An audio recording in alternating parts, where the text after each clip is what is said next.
네, 여의도 인사이트로 이어가겠습니다. 7월 8일 수요일이고요. 오늘도 코스피, 코스닥 모두 매도 사이드카가 발동이 됐던 변동성이 큰 날이었는데 인사이트 들어보도록 하겠습니다. 자, 그 전에 하나만 안내를 해드리고 네, 가도록 해야 될 것 같아요. 앞서서 영상에서 보셨을 텐데요. 올해 4월 라이브에서 언급하자마자 문의가 쏟아져서 순식간에 마감됐던 바로 그 투어 윤명철 교수님과 함께하는 유라시아 원정대 혹시 기억나시나요? 이 윤명철 교수님께서 실시간으로 역사 강의를 해 주시는 투어 "제발 이거 언제 한 번 더 가나요?" 이런 요청이 상당히 좀 많았다고 합니다. 그래서 이번 9월에는요. 몽골과 바이칼 호수를 거쳐서 알타이로 떠나는 알타이 문명 원정대가 돌아오는데요. 시베리아의 진주로 불리는 바이칼 호수 눈에 담고 또 바이칼 호수가 품은 아른섬 거닐고 우리 민족의 시향을 찾는 알타이의 여정까지 시베리아 횡단 열차도 탄다고 하네요. 네. 이번 투어도 빠르게 마감될 수 있다고 하니까 바로 영상 하단 더보기란에서 신청해 주시기 바랍니다. 자, 여기까지 안내 말씀드렸고요. 시작을 해 보겠습니다. 자, 오늘 함께 해 주실 분은요. MP 파트너스 박병창 대표님의 인사이트와 함께 합니다. 대표님 어서 오세요. 예, 안녕하십니까. 안녕하세요. 변동성의 장세 오늘도 이어졌네요. 네. 오늘 어떻게 보셨어요? 그러니까요. 음. 어제도 서킷 브레이크 걸려서 반등을 했지만 어제는 또 삼성전자 호실적 발표하고 나서 그랬기 때문에 상당히 좀 실망감이 컸었고요. 네. 그다음 이제 그만큼 기대감이 있었다라는 거였는데 그리고 오늘 아침에도 또 반등 시도를 좀 했었죠. 맞아요. 하이닉스가 먼저 반등 시도를 했습니다. ADR 때문에. 그런데 뭐 또 맞고 내려오니까 점차적으로 이거 안 되는 거 아니야? 그리고 이게 사람들의 이 심리가 그런 거지 않습니까? 처음에는 의심하다가 불안하다가 이제 점차로 이제 공포로 가는 거죠. 제가 보기에는 이제 공포로 가는 단계에 진입을 드디어 이제 시작을 하는 것 같습니다. 아, 그래요. 전반적으로는요. 그래서 오늘 오후에 보니까 코스닥은 이제 반대 매매 정도가 아니고 이제 투매가 나오기 시작을 한 것 같아요. 코스닥. 코스닥은 예, 네. 투매가 나오는 것 같습니다. 그래서 이제 마지막에 밑으로 빠질 때는 투매가 꼭 나오죠. 위로 올라갈 때는 막 불꽃을 일으키면서 올라가듯이 내려갈 때는 또 투매를 일으키죠. 그래서 지금 제가 보기에는 이제 투매가 나오기 시작을 했다 이렇게 판단을 하고요. 그리고 장중에 이제 전체적인 흐름이 약한 이유는 매도가 뭐 강하다라는 부분이 있을 수도 있겠지만 오늘도 지금 전체적으로 보면은 지금 수급 오늘 수급만 보면 개인이 1,900원 매도, 외국인들은 5,800원 매수, 기관은 4,600원 매도예요. 음. 이렇거든요. 맞아요. 그 뭐 조 단위로 맨날 움직이다가 오늘은 이렇잖아요. 네네. 그러니까 사고팔고를 막 했다는 거죠. 이건 순매매가 나오는 그쵸. 거니까요. 사고팔고를 했다라는 얘기거든요. 그러니까 일방적인 매수와 일방적인 매도가 분명히 아님에도 불구하고 한쪽으로 완전히 힘이 기울어진 거죠. 그러니까 매도 쪽으로 힘이 이제 강화되고 매수는 이제 완전히 힘을 잃었는데 그건 이제 심리적 위축 때문에 그런 거지 않습니까? 그래서 6월에 뚫겨 맞았다가 변동성을 막 주다가 7월 되면 좀 좋아지지 않을까 했는데 7월 들어서 오히려 특히 반도체 투톱이 빠지는 모습이 7월에 더 크게 나타났거든요. 그런 모습을 좀 보면서 심리적으로 위축이 됐다라고 생각을 좀 하면 될 것 같고요. 그리고 7월에 왜 이런 현상이 벌어지는가에 대해서 질문들을 많이 하시는 것 같은데요. 화면 보시면 이거 지금 같이 보고 계시죠? 네네. 보면은 5월에도 급락을 했습니다. 네. 한번 5월에도 급락을 했는데 뭐 적절하게 뭐 잘도 극복하고 이제 올라왔어요. 6월 초에도 또 급락을 했었거든요. 또 올라왔어요. 근데 요번에 급락을 하고 나서 이만큼 방금 줬다가 다시 내려오는 상황에서 물론 차트가 요때하고 상황이 다르지만 이번에는 훨씬 더 겁을 많이 내고 있습니다. 그건 왜 그럴까요? 그거는 우리가 전반적으로 상반기 내내 많은 사람들의 시황이 어떤 시황이었냐면 상반기는 괜찮다. 음. 그러나 하반기는 불편하다. 음. 하반기는 조심해야 된다. 네. 이런 생각을 가지고 있었어요. 네. 그리고 연초에 강한 섹터가 상반기에 주로 강했습니다. 네. 그리고 하반기 들어가서는 좀 약해지는 경향을 갖습니다.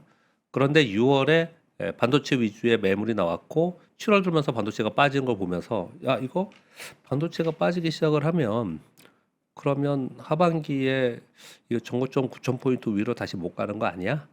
상투 치는 거 아니야? 요게 지금 복합적으로 있는 거예요. 그러니까 전에 5월 달, 6월 달 초 뭐 또는 3월에 빠졌다가 올라온 거랑은 지금 심리적으로 상황이 좀 달라요. 자신이 없다는 거죠. 한마디로 표현하면요. 근데 자신이 없음이 매수세가 취약하게 된 거고, 매수세가 취약하다 보니까 그냥 조그만 매도에도 그냥 굉장히 깊게 빠지는 그런 모습을 나타내고 있거든요. 이것도 일반적인 현상은 아닙니다. 삼성전자나 SK하이닉스 또는 뭐 두 배 레버리지 있는 종목들 또는 뭐 폭등했던 종목들이 빠지는 거, 뭐 그럴 수 있다고 쳐요. 근데 일반적으로 그냥 흐름이 있었던 종목들, 그런 종목 급등하지도 않았거든요. 근데 그런 종목이 급락하는 부분들은 뭐 코스닥도 지금 뭐 35% 하락을 지금 하는 것 같은데 35% 하락은 위기 때만 나타나는 현상이거든요. 아, 이거는 시스템 위기 발생할 때 35%이 정도 하락을 해요. 네. 그러니까 거의 위기급으로 지금 하락하고 있는 상황이라서 공포 심리가 더 작용이 되는 상황이다. 그렇게 좀 해석을 하고 있습니다. 네. 아까도 말씀을 드렸지만 뭐 정말 이제 사이드카와 서킷이 일상화가 됐고요. 코스피 뭐 33번째 사이드카, 뭐 역사적으로 12번의 서킷 브레이커 있었는데 올해 한 달 동안에 그게 엄청 그중에서 몰려 있다. 이게 진짜 흔한 일이 아니잖아요. 근데 그만큼의 우리가 위기냐. 예. 아까 대표님께서 공포 그 구간에 진입했다라고 말씀해 주셨는데 네. 공포의 실체가 뭐예요? 뭐의 공포를 느끼고 있는 건가요? 이 사람들이 자기 계좌를 보면서 네. 이제 빠질 때 눌림목이라 생각하는 데에서는 오히려 매수하겠다고 막 생각을 해요. 맞아요. 그러다 거기서 더 빠지네요. 그러면은 아. 그러면은 빠지는데 좀 믿음을 갖고 줍줍하자. 밀리면 사자. 이러다가 이건 아닌 것 같아? 여기까지는 이제 공포는 아니에요. 음. 근데 이거 이제 아닌가 보다. 아닌가 보다. 여기서 더 빠지면 나 손실이 더 커지면서 특히 자기 뭐랄까 손실률에서 종목별로 또는 계좌별로 구분을 해서 보시겠지만 음. 한 종목을 만약에 그냥 갖고 있다고 치면 음. 그 종목이 한 15%, 20% 제가 보기에는 지금 현재 마이너스 한 15%, 20%는요 곧바로 회복할 수 있어요. 음. 금방. 왜냐면 하락폭이 워낙에 컸기 때문에 맞아요. 급락이기 때문에 회복 금방 될 수도 있어요. 그런데 한 30%, 40% 넘어가면 그때부터 무슨 생각을 하냐면 30%를 복구하려면 몇 퍼센트가 올라야 되죠? 50% 이상 올라야 돼요. 40% 이상 하락을 하면 더블 나야 돼. 더블은 어려울 것 같아. 이제 난 글렀구나. 복구도 안 되겠구나. 이제 이게 공포심리가 생기거든요. 그런 단계까지 가면 이제 공포심리가 생기는 건데 그 전까지는 그 정도는 아니었어요. 근데 지금의 하락으로 봐서는 아마도 거의 대표 종목이라고 하는 종목들도 왜냐하면 지금 삼성전자, SK하이닉스가 고점에서 25% 이상 빠졌거든요. 네. 30% 가까이 가고 있어요. 나머지의 종목들은 30% 이상일 거라고요. 그냥 고점에서 그냥 가지고 있었다면 네. 밑에서 잡아서 있는 사람들이야 이익이 줄어든 거지만 저 위에서 거래를 많이 했잖아요. 맞아요. 그래서 지수 뭐 8,500, 9,000에서 거래하셨던 분들은 지금 손실폭이 뭐 30%, 40% 나면 그러면 이제 공포스러운 상황이 좀 됩니다. 그래서 이건 이제 오도 가도 못하고 빼도 박도 못하고 이거 어떻게 되냐 이제 이번에도 나는 너무 고점에 들어가서 실패한 거 아니냐 그러니까 낙담을 하게 되죠. 공포에서 투매가 나오고요. 낙담을 하잖아요. 그래야지만 또 시장이 돌아요.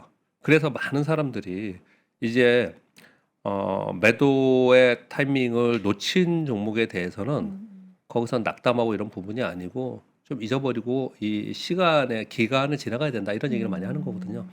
지수의 이 주가의 조정은 가격의 조정 플러스 기간의 조정이라는 게 있어요. 네. 근데 지난 동안에는 워낙에 시장이 강세였기 때문에 기간의 조정이 짧았습니다. 네. 근데 이번에 하락은 6월에 한번 변동성을 줬지만 실제로는 6월 한 19일이 고점이었거든요. 그때부터니까 이제 뭐 거의 한 달쯤 돼가고 있는 거잖아요. 한 달의 하락을 경험한 적이 없습니다, 올해. 그러니까 여기서 이제 더 지나가면은 지치기도 하고 낙담하기도 하고 그러면은 매수하겠습니까? 그 사람이 안 하겠죠? 그러니까 더 많이 빠지는 현상이 좀 나타나고 있는 거죠. 그래서 지금은 가장 중요한 게 심리입니다, 심리. 근데 이 심리를 어느 정도 회복시키는 모멘텀이 나와야 되는데 외부로부터 모멘텀은 뭐가 있을까요? 그걸 기대했던 게 어제 삼성전자였어요. 근데 그게 무산돼 버렸습니다. 그러다 보니까 ADR 그렇게 기대를 했는데 ADR도 아닌 거 아니야? 이렇게 생각을 하는 거예요. 그러면 그거 빼고 다음에는 뭐가 있을까? 음. 그러면 실적분이 없잖아요. 이제 다음 음. 모멘텀은요. 그래서 많은 사람들이 7월 2분기 실적 발표 전까지는 아마 이렇게 고생하지 않을까라고 생각을 지금 하는 거라고 생각합니다. 네. 그 삼성전자 실적을 무산이라고 네. 대표님 표현을 해 예. 주셨는데 실제로는 굉장히 좋은 네. 실적이잖아요. 뭐 충당금 제외하면은 100조 이상이고 네. 전 세계 기준 빅테크도 가본 적 없는 1등 분기 기준으로 예. 그렇고 그럼에도 불구하고 굉장히 큰 폭으로 이틀 연속 빠졌고 예. 질문을 어제 오늘 너무 많이 받으셨을 것 같아요. 이게 무슨 일이냐? 왜 이렇게 빠지는 거냐? 예. 우리가 사실 삼성전자 닉스를 외쳐서 여기까지 온 이유는 예. 숫자가 증명해 준다라는 거였잖아요. 근데 증명을 해냈는데 예. 단순한 세론이라고 하기에는 예. 너무한 거 아니야? 이 정 세론만은 아니에요. 그래요? 예. 왜 그런 거예요, 그러면? 세론만은 아니고요. 네. 세론 이야기는 너무 많이 빠지고 있는 거고요. 그 전에 이게 좀 분위기 자체가 반도체에 계속 매도가 6월에 계속 매도가 있는 상황이었잖아요.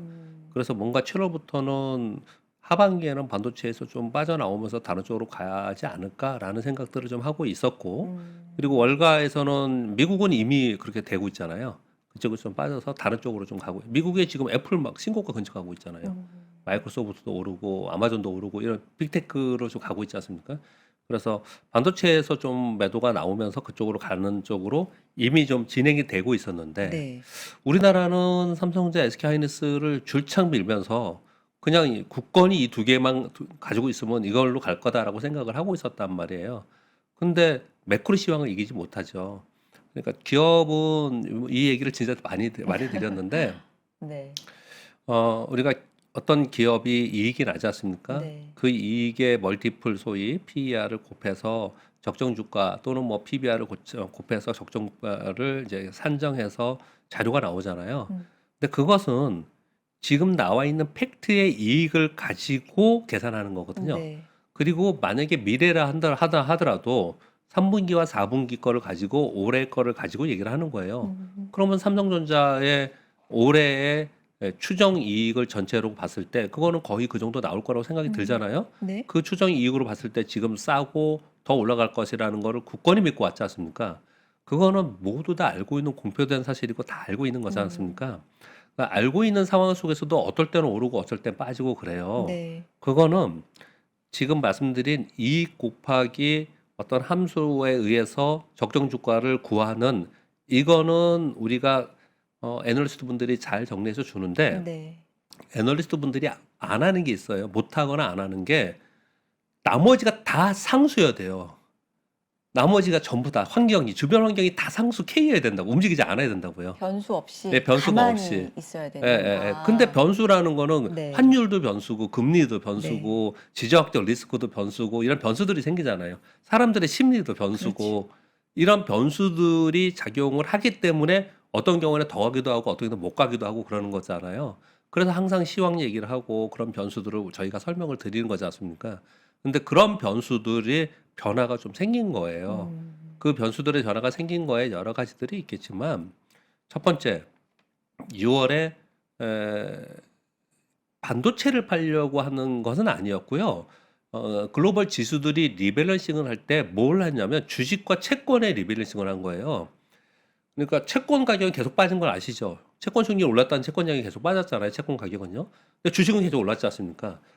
전통적으로 주식 몇 퍼센트, 채권 몇 퍼센트로 글로벌 어마어마한 돈들은 다 그렇게 운영하고 있었다고요. 그러니까 주식은 올랐고 채권은 빠졌으니까 그러면 주식을 줄이고 채권은 더 넣어야 되는 상황이 됐단 말이에요. 그러니까 그 작업을 6월 말까지 진행을 했습니다. 네네. 근데 우리가 생각하는 거랑 한번 이 얘기를 제가 어디서 아침에도 했나? 우리가 생각하는 거랑 네. 똑같이 생각하면 안 되는 게, 네. 만약에 더 올라가는 종목, 더 주식시장이 더 올라갈 수 있음에도 불구하고 그들은 기계적으로 그렇게 했단 말이에요. 바보들 아니야? 왜 그렇게 했어? 라고 생각할지 모르지만 그들은 5년, 10년 롱텀으로 꾸준하고 안정적인 수익을 내기 위해서 그 포트폴리오를 구성해서 가는 거거든요. 네. 나중에 5년 보면은 한 뭐 10년까지 안 가더라 한 5년 후에 보면 지금 그들이 그 리밸런싱 한 게 옳았을 가능성이 굉장히 높아요. 나중에 보면은. 왜냐하면 계속 가지는 않거든요. 어떤 섹터나 이런 것들이. 그렇게 이제 진행을 저는 하는 것이기 때문에 그거는 그들이 잘못한 게 아니고 그냥 당연히 기계적으로 하는 거예요. 그런데 주식을 줄인다 그랬잖아요. 근데 주식을 줄이다 보니까 주식에서 가장 많은 비중을 가지고 있고 가장 많이 오른 게 반도체네 하필. 그래서 반도체를 판 거잖아요. 그러니까 6월에 그 일이 있었던 거지 않습니까? 리밸런싱. 자, 네. 그러면 우리 갔다 올게 계속 6월 동안 들은 내용이에요. 네. 근데 거기서 매물을 맞는 것들을 보면서 아 그러면은 반도체 매물이 나오는구나. 그 리밸런싱 때문에 반도체 매물을 맞고 있구나라고 버텨왔단 말이에요. 네. 그동안에요. 그럼 끝나면 곧바로 올라갈 수 있을 거라는 생각을 좀 하잖아요. 그런데 이미 매물은 맞았기 때문에 심리적 훼손이 생긴다니까요. 수급으로 주식 그 기업이 아무리 좋아도 주가가 빠지면 올라갈 때는 막 이뻐 보이고 좋은 내용이 많이 나와도 빠지기 시작하면은 심리적으로 이거 뭐지? 내가 모르는 악재가 있는 게 아닌가? 맞아요. 이거 뭔가 다른 거 있는 거 맞아요. 아니야?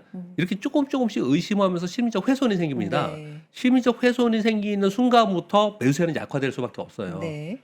그렇게 매수세가 약화되는 부분들이 지금의 환경을 만든 거라고 생각을 하고 그리고 또 뭐 이렇습니다. 정부 정책에 요번에 지금 비난 많이 받고 있잖아요. 레버리지 상품 만든 거 있지 않습니까? 레버리지 상품으로 인해서 급등한 거잖아요. 레버리지 상품으로 인해서 급락하는 게 되게 자연스럽게 일어난 거예요, 지금요. 되게 자연스럽게 일어난 거거든요. 제가 아침에도 비교해 드렸지만 대만이나 일본이나 미국이나 전부 다 우리랑 비슷한 흐름을 가지고 있고 비슷한 날 고점 찍고 비슷한 날 조정 보이고 다 비슷해요. 추세의 방향이 다르지 않아요. 다만 우리가 폭이 훨씬 큰 거예요. 그렇죠. 폭이 훨씬 더 크게 그런 현상이 나타나고 있는 거라서 저는 전체적으로 이 시장이 고점을 찍고 내려가느냐 마느냐를 우리 시장만 보고 있으면은 너무 변동성이 심하기 때문에 판단하기 되게 어렵고 왜곡 현상이 발생할 수 있기 때문에 미국의 그리고 대만의 그리고 일본의 주요 국가들의 뭐 유럽을 보시든지 유로 스탁을 보시든지 전체적인 흐름이 꺾이는지 그걸 기준으로 삼아야지 우리 시장 갖고 판단하기가 되게 어려운 상황이라고 생각을 합니다. 네. 단기적으로 그러면 뭘 기다릴까를 생각해 보면 반도체에서 그럼 뭐가 변했나를 보면 예, 주식이 이익의 함수다라는 얘기를 우리가 흔하게 좀 많이 하는데 예, 이익이 변했나? 뭐 그게 만약에 아니라면 예, 이게 잠정 실적이었기 때문에 예, 확정 실적이 발표되면서 뭔가 자세한 얘기들을 들을 수 있다면 첫 예, 번째. 두 번째로는 진짜 좀 메모리 가격이 올라서 예, 불편해진 빅테크들이 있다면 그들이 캐펙스 투자를 어떻게 할 건지 좀 들을 수 있다면 근데 그게 이제 7월 말이니까 예. 거기까지 가면은 뭔가 조금 선명해질까요, 대표님? 원래 그 삼성전자가요. 네. 잠정 시절 때 어세로 나오고요. 네. 본시 시절 때 좀 올랐어요. 아, 그런 패턴이. 패턴이 그랬어요. 삼성전자가 원래 패턴이 그랬다는 점이 있고요. 그리고 요번 2분기 실적은 대부분 호실적 나올 가능성이 있기 때문에 2분기 실적이 나오는 7월 말 이후부터는 미국은 이제 컨센서스를 막 낮춰놓고 막 이러면서 거기를 어떻든 맞추잖아요. 어닝 서프라이즈를 만들잖아요. 그래서 실적 시즌이 되면서는 지금 하락하는 부분에서 안정화될 수 있는 기대감은 충분히 있다고 생각을 그래요. 합니다. 네. 아, 네, 그래서 그때까지가 시간이 많이 남아 있잖아요, 지금요. 그쵸. 네, 그래서 이런 현상이 벌어졌다라고 좀 말씀을 좀 드리겠고요. 네. 지금 이제 그 질문에 답변을 그냥 조금 시간이 없으니까 짧게 한번 말씀드려볼게요. 네. 제가 이걸 한번 가져왔는데요. 이거 보셨죠? 언제요? 제가 이 시간에 했잖아요. 맞아요. 이 시간에 지난번에 하락을 할 때 네. 코스피의 하반기 리스크 점검 5가지 정도다. 그렇게 얘기를 한 거에서 5가지를 제가 이렇게 적어와서 여러분께 불러드렸습니다. 네. 한번 다시 읽어볼게요. 네. 지금 여기서 고점 찍고 시장이 이제 급락하는 거 아니야? 이제 나한테는 다시 기회가 없어. 또는 여전히 기회가 있으니까 적극적으로 여기서 관리 잘 해보자. 이 판단을 하셔야 될 거 아닙니까? 이 5가지를 보면 되죠. 첫 번째, 글로벌 증시가 전부 다 많이 올랐어. 그래서 밸류에이션 부담이 있다라는 거예요. 그래서 많이 올라온 시장이기 때문에 부담이 있어서 좀 조정을 보이지 않겠냐 이게 있었거든요. 근데 그 조정은 크지 않을 거다. 왜냐? 짤막짤막하게 말씀드릴게요. 미국에 올해 선거가 있다. 두 번째, 미국의 재정 적자, 국채금리 상승 그리고 정부 부채 증가로 인해서 결국은 장기 금리가 상승하면서 그러면서 소위 인플레이션, 그러니까 금리가 올라가는 부분이 걱정스럽다. 그런데 네. 케빈 워시가 등장하면서 더 걱정이 커졌었거든요. 근데 이 부분은요, 저는 또 어떻게 보냐, 저의 생각을 말씀드릴게요. 미국 금리는 저는 계속 말씀드리지만 인상하지 않을 걸로 보고서 저는 거래를 하고 있습니다. 인상할 거로 생각하면 저는 시황을 바꾸겠다 말씀을 드리고 있습니다. 동결할 거로 저는 보고 있어요. 그래서 이 잘 보시면 10년만기 국채 수익률이 4.5% 위로 갔다가 다시 내려오고 갔다가 내려오고 이 자꾸 그래요. 그러니까 그 위로 추세적으로 올라가지는 않아요. 그래서 이 부분에 대해서도 안정화될 거다라고 저는 생각합니다.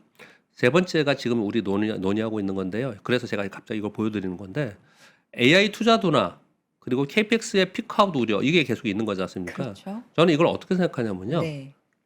투자 효율성 검증 구간으로 들어갔다고 생각해요. 그거 제가 이렇게 적은 거거든요. 무슨 표현이냐면요. 이제는 예전엔 GPU를 무조건 갖다가 막 사가지고 왕창 대로 갖다 놓고 반도체 왕창 갖다 놓고 그랬는데 너무 비싸졌어 그게. 그렇죠. 그러면 조금 덜 가져오고 그만큼 퍼포먼스를 낼 수 있는 알고리즘을 개발하든지 소프트웨어를 개발하든지 우리는 그런 걸 좀 해보자는 걸 하고 있어요 지금 이 빅테크들이. 그래서 효율성 검증 구간에 지금 들어가 있는 거거든요. 그러니까 예전에는 뭐 500억 달러 투자할 거면은 조금 줄여서도 같은 퍼포먼스 나올 수 있도록 해야겠다. 이런 구간에 지금 들어가 있는 거예요. 그래서 전반적으로 투자가 둔화되거나 투자를 멈추는 게 아니고 네. 효율성 검증 구간에 들어가 있기 때문에 네. 조금 정도 조금 줄어들 수 있을까라는 정도? 뭐 이 정도. 근데 반도체는 전반적으로 다 줄 수 있는 상황은 아니라고 생각해요. 왜 그러냐면 그 엔비디아의 GPU는 줄 수 있어요. 네. GPU가 워낙 비싸니까 GPU를 덜 넣고 자기네들의 효율성이 높은 자체 칩을 개발하려고 하잖아요. 네. 근데 그 자체 칩 개발은 다 메모리 반도체가 있어야 되기 네, 때문에 반도체한테는 그렇게 큰 타격은 없을 거라고 생각을 해요. 네 번째가 뭐냐면 물가로 인한 금리 인상 전망이거든요. 근데 이것도 한참 걱정을 많이 했지 않습니까? 이것이 기본으로 깔려 있는 거예요. 올 하반기에 가장 큰 리스크는 이 금리 인상이거든요. 근데 저는 우리나라는 지금 이번 달에 금리 인상 가능성이 있다고 하지만 여러 차례 말씀드렸지 않습니까? 미국은 동결 가능성이 높다라고 저는 생각을 해요. 그리고 환율 문제 이렇거든요. 이걸 지금 굉장히 이론적인 내용이긴 하지만 여러분 한번 생각을 해보세요.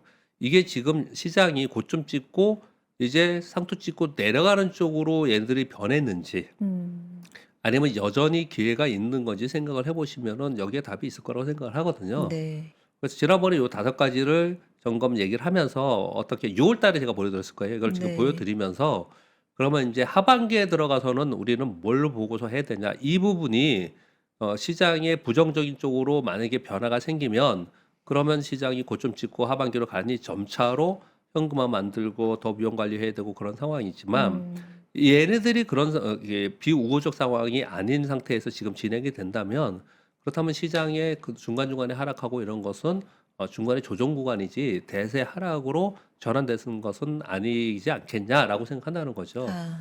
저는 그때 말씀드리기를 시장이 상반기보다 하반기는 불편하고 좋지 않다.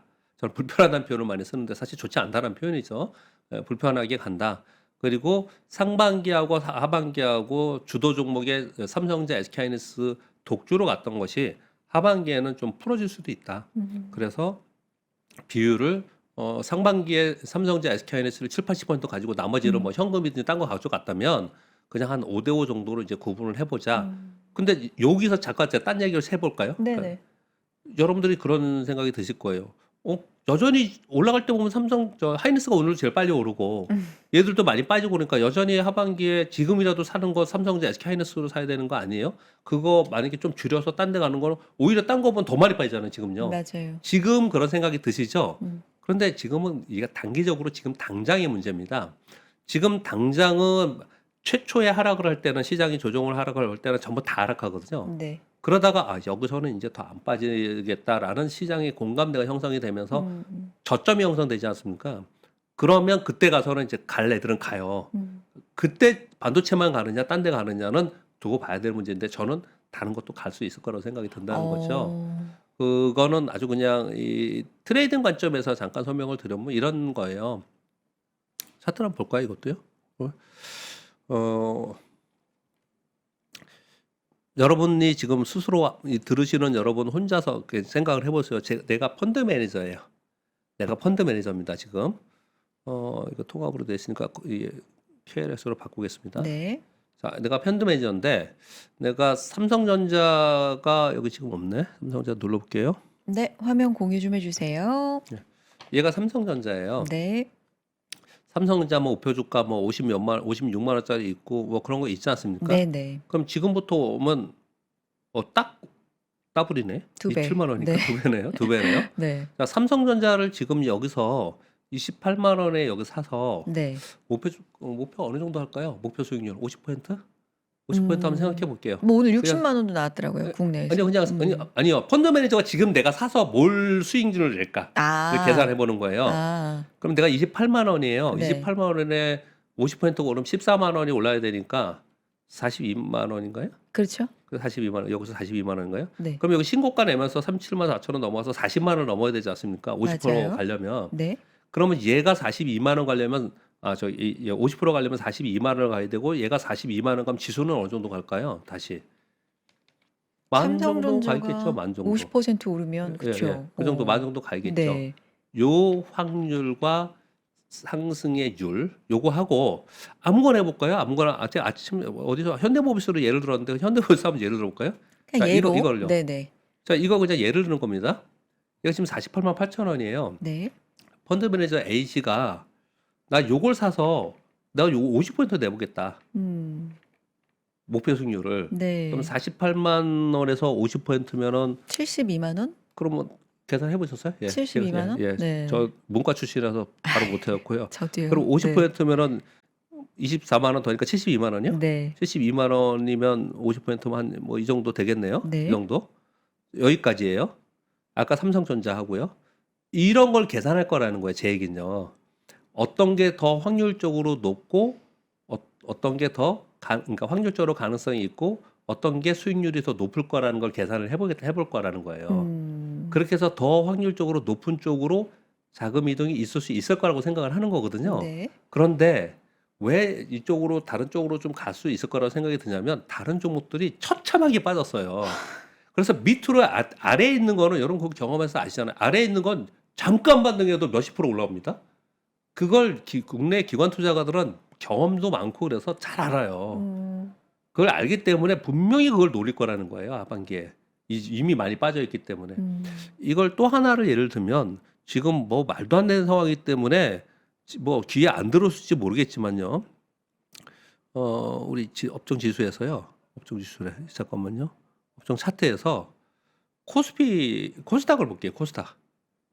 코스닥 이게 일봉이잖아요. 뭐 네네네. 어마어마하게 빠지고 있고 지금 이건 오늘 보니까 오늘은 진짜 투매가 막 나오고 있더라고요. 네. 이게 지금 주봉입니다. 이 주봉이에요. 1229에서 지금 785이기 때문에 이건 이런 폭락은 진짜 위기 때 발생을 하는 거예요. 이거는 우리 요번에 반도체가 이익이 많기 때문에 그쪽 쏠림 현상이 나타나서 이렇다라고 하기에는 너무 심해요. 이거는 레버리지 때문에요. 레버리지 때문에. 이거 레버리지의 가장 피해가 코스닥입니다. 사실은요. 네. 그쪽 쏠림이 나타나면서 이런 현상이 벌어졌는데 이 코스닥은 보통 선수들이 많이 들어와서 하거든요. 네. 선수들이 레버리지 다 가버렸어요. 또 수급적으로도 그렇습니다. 근데 그건 빼고 다른 얘기를 해보겠습니다. 자, 이것도 아침에 잠깐 말씀드렸는데 여러분께 다시 한번 말씀드릴게요. 뭐 네. 일단 말씀드렸어도 반복하면서 이게 이해가 네네. 돼야 되기 때문에요. 우리 시장이 언제부터 올랐죠? 2025년 6월 달부터 올랐습니다. 아시죠? 6월 달부터 올랐어요. 제가 가볼게요. 네. 6월 2일이 요 날입니다. 요 날이에요. 네. 요 날에 밑으로 가보면 요 750, 40에서 50 정도 됩니다. 이게 원위치 하는 겁니다. 원위치. 이번 대세 상승의 원위치예요. 그러네요. 여기까지 내려가면요. 이것보다 더 빠진다 시장이? 그건 진짜 위기예요. 위기. 네. 위기입니다. 자, 그 또 하나 얘기할게요. 아까 제가 삼성전자하고 뭐 다른 종목하고 비교를 좀 했지만요. 얘가 여러분들이 펀드 매니저 생각을 해보시는 거예요. 지금 이걸 사자고 한 사람 아무도 없죠.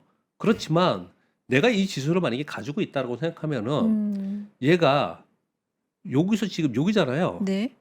여기서 이만큼을 빠져서 내가 손실 날 확률과 퍼센테이지 네네. 요거하고 똑같이 가면은 이만큼 빠졌으니까 한 이만큼만 갔을 때 올라갈 가능성의 확률과 그리고 상승의 폭, 네. 상승률 계산했을 때 어떤 쪽이 더 승률이 있는 짝으로 분명히 갈 거라는 거예요. 펀드 매니저들은. 그래서 이 코스닥은 이미 매도 신호로 다 지나갔고 다 끝난 거예요, 이건요.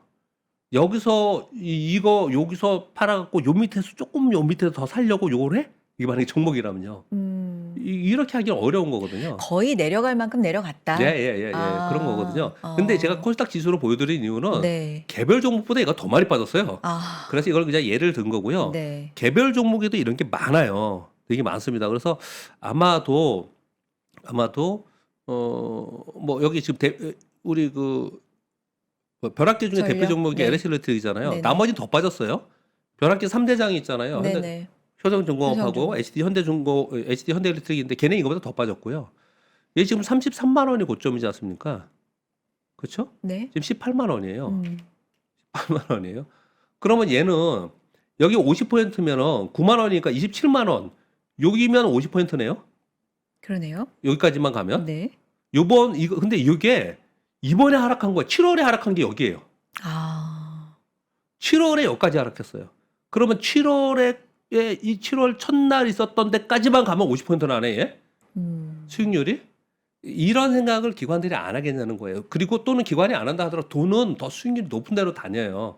자, 이런 종목을 얘기한 게 아닙니다, 여러분. 뭐냐면 상반기에 비해서 하반기에는 다른 섹터로 돈이 좀 갈 수도 있을 거다라는 생각을 왜 그런가를 설명을 한번 드려보고 있는 거예요. 네. 그런데 대표님, 제가 예. 이제 대표님 아침에도 예. 해주신 말씀도 예. 복습해 오고 이랬는데, 상반기에는 하락할 때 이렇게 아주 급락이 나오면 예. 그날 사면 예. 대부분은 그러니까. 복구를 예. 했고 그 예. 복구를 할 때 가장 빨랐던 건 예. 대형주, 특히 반도체 위주였는데 네. 지금 말씀해 주신 걸 들어보면 이제 색깔이 좀 하반기에는 바뀔 것 같다. 이게 좀 확산될 가능성. 예. 왜냐하면 코스닥이 지금 빠질 대로 예. 다 빠졌다라는 부분을 지금 일단 짚어주고 계시고 예. 또 하나는 뭐냐면 그러면 반도체가 그 아침에 말씀해 주신 예. 걸 들으면 반도체가 조금 쉬어줘야. 예. 근데 완전 폭락은 아니고 예. 오늘처럼 이렇게 어제처럼 무너지는 게 아니라 예. 좀 그냥 박스권에 갇혀져 줘야 코스닥이 갈 수 있다고 말씀해 주신 걸 들었거든요. 네네. 근데 이런 조건이 갖춰져야 가는 거니까 예. 그게 쉬울까? 지금 예. 어제 오늘만 보면 그런 생각이 들거든요. 그렇죠. 지금 같이 떨어지니까 그런 생각이 안 들죠. 아, 같이 떨어지니까 그런 생각이 그러니까 안 같이 들지만 떨어지니까. 네. 시장이 과거에 그렇게 해왔어요. 아, 시장이 과거에 저는 지금 우리 시장이 가장 베스트는 뭐냐면요. 제가 화면 보면서 그려볼게요 한번요. 네. 우리가 지금 최고점이 9,385인데 그냥 9,000이라고 이걸 하겠습니다. 네. 저 위에 만이라고 하지 않고 9,000까지만 생각하겠습니다. 네. 9,000인데 주도주나 어떤 주도 섹터나 주도 종목들이 이게 쫙 올라요. 계속 올라서 이게 돌파할 때 보통 그러거든요. 그래서 이렇게 가는 경우가 있고 또는 못 가서 있다가 가는 경우도 있고 여러 가지 경우의 케이스가 있잖아요. 네. 그런데 주도주가 가고 나머지는 못 가는 상황에서는요. 시장이 이게 지수가 그래요. 보통 과거에 이렇게 왔습니다. 이게 갔다가 여기서 너무 나 혼자 달려왔네? 그러면서 일정 정도 가면은 이게 둔화가 돼요. 상승률이. 네네. 그래서 지금 내려왔잖아요. 지금 삼성전자, SK하면서 이만큼 내려왔잖아요. 자, 이걸 9,000이라고 하지 않고 그냥 돌파 가격이라고 할게요. 일정 가격이요. 이렇게 내려왔다가 그 다음에 다시 전고점을 돌파하면 일로 다 붙어요. 돈들이. 아, 근데 만약에 돌파하지 못하잖아요. 여기요. 네네. 만약에 여기서 전고점을 돌파하지 못하고 요렇게 하이닉스로 할게요. 그냥요. 이거 되게 여러분들이 관심 있어 하고 중요하니까요. 삼성전자로 하이닉스로 하겠습니다. 여러분들은 하이닉스를 더 선호하시니까 하이닉스로 할까요? 삼성전자로. 자, 아까 여기다 그렸잖아요. 제가. 네. 이게 똑같은 거예요. 제가 지금 아까 그 그린 거랑요. 얘가 여기서 올라갔다 내려갔다 했는데 이번에 밑으로 지금 가고 있지 않았습니까? 네. 그러면 이 지금 고점을 34만 원을 돌파해서 올라가면 코스닥에 답이 없어요. 다른 쪽은. 근데 이미 힘을 좀 잃었지 않습니까? 그렇죠. 그럼 이렇게 밑으로 가면은 저가 매수가 들어옵니다. 왜? 실적이 있잖아요. 얘네들은 지금 계속 얘기하는 게 얘네들은 실적이 가격을 못 따라간다면서요. 그런 믿음이 있기 때문에 반등 세게 할 거란 말이에요. 그러면 다시 들어와서 얘를 돌파하지 못하잖아요. 아, 이제 얘는 여기서 한동안 가겠구나. 뭐처럼? 엔비디아처럼. 그럴 수 있겠구나라는 생각이 딱 들면서 더 이상 빠지지도 않고 오르지도 않고 여기에 멈춰서는 순간이 생겨요. 주도주들이. 만약에 이게 주도주가 그러지 않고 이 안으로 못 들어오고 빠져버리면 어떻게 될까요? 그럼 시장 다 빠지는 거예요. 네. 근데 지금 그렇게 가정하지 않고 있기 때문에 이 안에 들어와서 이 안에서 멈출 가능성이 과거에 그랬고요. 먼저 대형주가 올라가면서 레버랩 시키고 시장을 올려놓고 네. 그리고 시장이 박스권에 있는 동안 그 다음에 중소형주나 코스닥이나 다른 게 움직였거든요. 근데 제가 96년 1월 2일 날 증권맨으로 사령장을 받고 증권맨 생활을 했는데 와. 1996년에도 일했어요. 네. 96년에. 96년에도 그때 1000포인트였어요.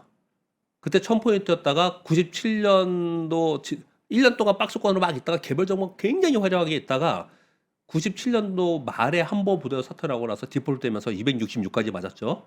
근데 뭐 아무튼 시간도 없는데 그때만 그런 게 아니고 그 이후에도 여러 번 그랬어요. 여러 번. 그 우리 지수에 우리 박스피 있었던 거 기억나세요? 박스피 너무 오랫동안. 우리 박스피에 얘기했죠. 오랫동안 있었던 거 기억나세요? 네. 지금 근데 워낙 많이 올라갔고 이건 다 밑에 왜 그냥 가로선으로 보이죠. 가로선으로. 그러네요. 그런데 그때는 힘들었을 때예요. 맞아요. 그때는 여기가 2011년부터 18년 동안 그랬을 거예요. 이야, 장장 진짜. 이렇게 박스권이 있을 때예요. 네. 이렇게 올라와서 요거 이렇게 여기서부터 2011, 12, 12, 13, 14, 15, 16년까지 박스권이 있었어요. 네. 이렇게 오랫동안. 이럴 때가 있다니까요. 이런 구간에 들어간다고요. 근데 이 시기에 2014년, 15년도에 코스닥은 어땠게요? 2014년, 15년도에 한번 가볼까요? 가볼게요. 2014년, 15년도에 요 사이에 코스닥은 대세 상승을 했어요, 한번. 네. 여기 지금 아까 코스피는 옆으로 있었다니까요. 이렇게 네. 박스로. 근데 얘는 그러지 않았어요. 그러니까 물론 이거는 이제 중국의 이슈가 그때 있긴 했는데요. 그러니까 전반적으로 이런 과거의 사례가 있었다는 설명을 드리는 거예요. 그래서 그렇게 될지 안 될지에 그렇게 되면은 다음 차례는 이쪽으로 옮길 수 있겠다라는 것까지는 공감하시잖아요. 그렇죠. 근데 지금 앵커님도 근데 그렇게 되겠어? 박스권으로? 라는 거에 대해서 아직은. 말씀을 주셨으니 네. 근데 그거는 미래에 그렇게 된다라고 단언하지는 못하겠지만 과거의 사례상 대형주가 먼저 오르고 삼성전자, SK 옛날에 SK하이닉스는 끼지 않았고 삼성전자와 은행주를 가지고 올려놓고 그리고 지수가 더 못 가요. 그러면 나머지들이 가고 이런 현상이 벌어졌었거든요. 근데 지금은 그렇게 할 타이밍을 주지 않았어요. 네. 왜요? 레버리지 상품 안 만들었으면 그런 타이밍이 왔을 거예요. 레버리지 상품 만들면서 거기에서 돈이 쏠림 현상이 나타나면서 그 타이밍을 안 준 거거든요. 네. 그래서 하반기에는 그런 타이밍이 될 가능성에 대해서 생각을 해보자라고 설명을 드린 겁니다. 알겠습니다. 색깔이 확실히 바뀌고 있고 하반기에는 지금 말씀해 주신 그런 패턴이 올 가능성이 있다라는 가능성에 대해서 준비를 하자라는 거거든요. 준비를 하자. 이제 아침에도 그런 말씀 드렸지만 네. 이렇게 얘기하면 그래 코스닥 사라는 거야? 중성 사라는 거야? 이렇게 생각하시는 분들이 있거든요. 네. 근데 왜 이걸 가능성에 대해서 시나리오를 계속 생각을 하셔야 되냐면요. 네. 그 가능성을 생각하고 난 그러면 그런 상황이 되면은 뭘 사야지? 어떤 신호가 나오면 그런 걸 사야지라는 거를 미리 준비해 놓지 않죠. 그러면 그 상황이 왔을 때도 또 놓쳐. 또 못 사. 그렇죠. 나중에 다 오르고 나서 바뀌었네? 이렇게 될 가능성이 있기 때문에 미리 계속 얘기를 하는 겁니다. 오늘은 시간이 좀 다 갔는데 다음번에는 네. 그걸 어떻게 준비해 놓는지 그 섹터 고르는 방법을 우리 한번 알려주시면 어때요? 그 다 말씀드렸는데. 또 뭐요? 말씀해 주세요. AI 사이클, 네. 정책 사이클. AI 사이클, 정책 정책 사이클. 사이클. 좀 더 자세하게 듣고 싶은데 오늘은 여기까지만 들어야 될 것 같네요. 예. AI 사이클과 정책 사이클. 근데 이렇게 되면 또 반도체 들어가니까 AI 사이클 그래도 그렇고 뭐 정책도 그러면 아니요, AI 3대 메가 사이클은요. 네. 지금 AI 사이클에 엔비디아 넣어요? 아, 안 넣잖아요. 안 넣어요. 지나가면 걔네는 아니에요. 지나가면. 그러면 다음에 AI 사이클은 계속 반도체일까요? 아닐 수도 있는 거죠. 아닐 수도 있는 거죠. 아니라고 얘기한 사람이 있었습니다. 누가? 젠스랑이. 젠스랑 CEO가 다음에 AI 사이클은 뭐라고요? 뭐 피지컬도 있고. 예, 그렇죠. 피지컬하고 네. AI 에이전틱이라고 얘기했잖아요. 아, 근데 우리는 지금 못 가본 길이니까 우리 감히 아무도 얘기를 못 하는데 네. 전순환 CEO는 자기는 그 정도의 네임밸류가 네. 있으니까 얘기한 거고 그러니까요. 그런 거죠. 아, 좀 더 자세히 듣고 싶은데 이 부분도 나중에 네. 좀 파고들어서 설명 예. 들어보겠습니다. 오늘 여기까지 함께하죠. 예. 박병창 대표님 고맙습니다. 감사합니다.